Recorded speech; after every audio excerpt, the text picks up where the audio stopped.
situation. Now I'm going to discuss how we would look for a new law. In general, we look for a new law by the following process. First, we guess it. Then we well, don't laugh, that's really true. Then we compute the consequences of the guess to see what, if this is right, if this law that we guessed is right, we see what it would imply, and then we compare those computation results to nature, or we say compare to experiment or experience, compare it directly with observation to see if it works.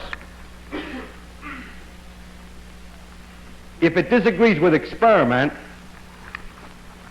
it's wrong. In that simple statement is the key to science. It doesn't make a difference how beautiful your guess is, it doesn't make a difference how smart you are who made the guess, or what his name is. If it disagrees with experiment, it's wrong. That's all there is to it. It's therefore not unscientific to take a guess, although many people who are not in science think it is. For instance, I had a conversation about flying saucers some years ago with laymen. Because I'm scientific, I know all about flying saucers. So I said, I don't think there are flying saucers.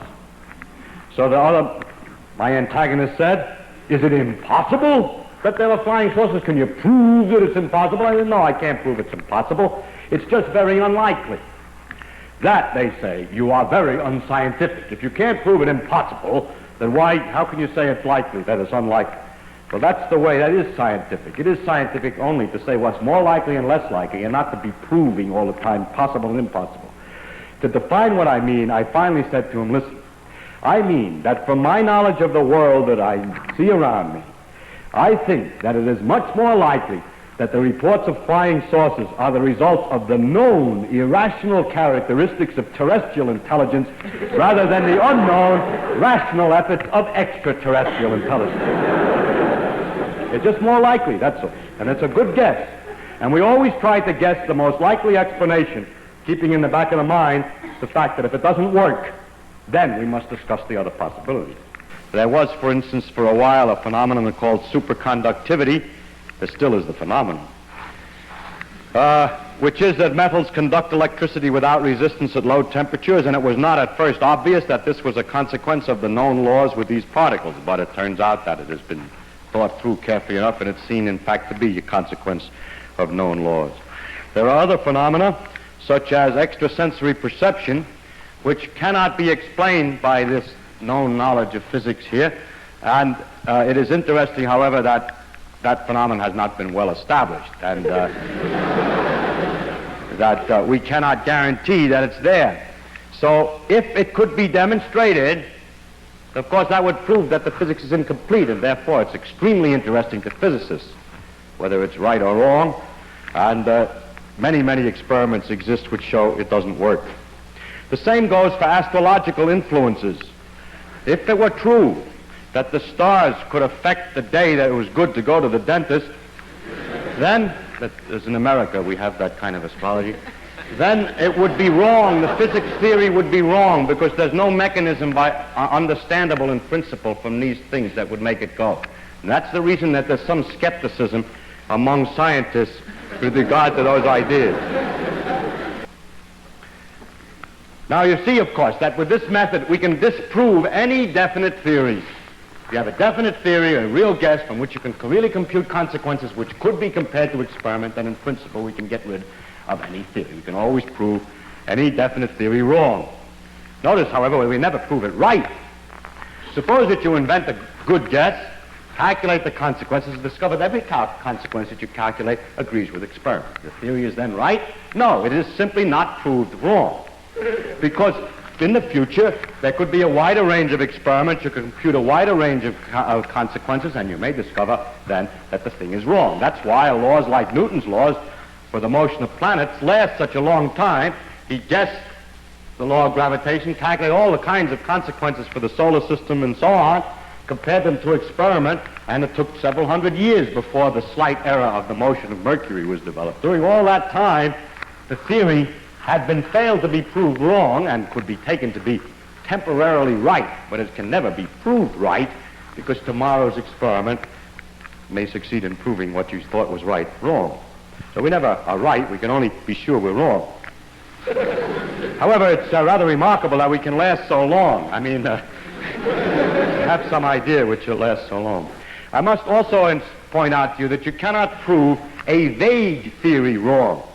If the guess that you make is poorly expressed and rather vague, and the method that you use for figuring out the consequences is rather a little vague, you're not sure, I mean, you say, I think everything's because it's all due to Mughals, and Mughals do this and that more or less, so I can sort of explain how this works, then you see that that theory is good because it can't be proved wrong. If the process of computing the consequences is indefinite, then with a little skill, any experimental result can be made to look like an expected consequence. You're probably familiar with that in other fields. For example, A hates his mother. The reason is, of course, because she didn't caress him or love him enough when he was a child. Actually, if you investigate, you find out that, as a matter of fact, he did love him very much and everything was all right. Well, then, it's because she was overindulgent when he was a child. So by having a vague theory, it's possible to get either result. Now, wait.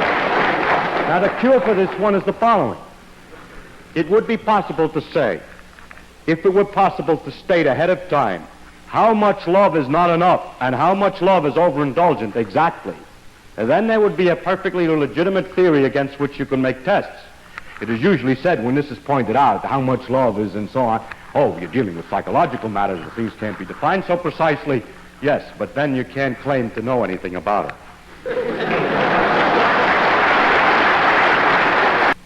Now, I want to concentrate from now on, because I'm a theoretical physicist, I'm more delighted with this end of the problem, as to what goes or how do you make the guesses.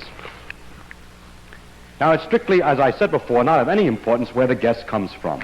It's only important that it should agree with experiment, and that it should be definite as definite as possible. What you say then is very simple. We've set up a machine, a great computing machine, which has a random wheel in it that makes a succession of guesses. And each time it guesses a hypothesis about how nature should work, computes immediately the consequences, and makes a comparison to a list of experimental results that it has at the other end. In other words, guessing is a dumb man's job. Actually, it's quite the opposite, and I will try to explain why. The first problem is how to start. You see, I'll start with all the known principles, but the principles that are all known are inconsistent with each other. So something has to be removed. So we get a lot of letters from people. We're always getting letters from people who are insisting that we ought to make holes in our guesses as follows. You see, you make a hole to make room for a new guess. Somebody says to you, people always say space is continuous, but how do you know when you get to a small enough dimension that there really are enough points in between? It isn't just a lot of dots separated by little distances. Or they say, you know those quantum mechanical amplitudes that you told me about, they're so complicated and absurd. What makes you think those are right? Maybe they aren't right. I get a lot of letters with such content, but I must say that such remarks are perfectly obvious and are perfectly clear to anybody who's working on this problem, and it doesn't do any good to point this out. The problem is not what might be wrong, but what might be substituted precisely in place of it. If you say anything precise, for example, in the case of a continuous space, suppose the precise proposition is that space really consists of a series of dots only, and the space between them doesn't mean anything, and the dots are in a cubic array. Then we can prove that immediately is wrong. That doesn't work. You see, the problem is not to change or to say something might be wrong, but to replace it by something, and that is not so easy. As soon as any real, definite idea is substituted, it becomes almost immediately apparent that it doesn't work. Secondly, there's an infinite number of possibilities of these simple types. It's something like this. You're sitting working very hard, you work for a long time trying to open a safe, and some Joe comes along who doesn't know anything about what you're doing or anything except that you're trying to open a safe. He says, why don't you try the combination 10, 20, 30? Because you're busy, you're trying a lot of things. Maybe you already tried 10, 20, 30. Maybe you know that the middle number is already 32 and not 20. Maybe you know that, as a matter of fact, this is a 5-digit combination. There we have. So these letters don't do any good, and so please don't send me any letters trying to tell me how the thing is going to work. I read them to make sure that I haven't already thought of that. But it takes too long to answer them because I usually in the class try 10, 20, 30.